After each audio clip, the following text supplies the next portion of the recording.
जळगाव जिल्ह्यातील दिव्यांग बांधवांचं आमरण उपोषण सुरू आहे। 146 संशयित दिव्यांग कर्मचाऱ्यांच्या विरोधात हे आमरण उपोषण सुरू आहे। दिव्यांग प्रमाणपत्र आणि शारीरिक क्षमता फेर तपासणीची मागणी करण्यात आली आहे। जिल्हा परिषदेमध्ये कार्यरत असलेल्यांची तपासणी करण्याची मागणी यावेळी करण्यात आली।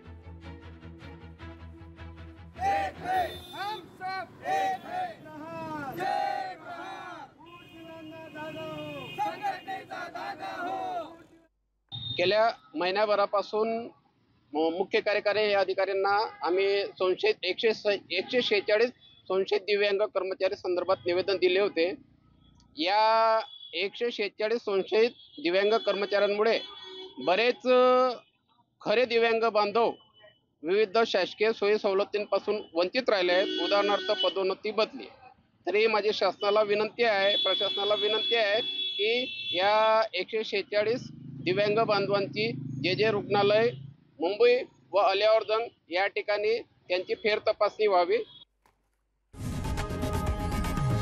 लोकशाही मराठी ऐका, पहा, जागरूक रहा।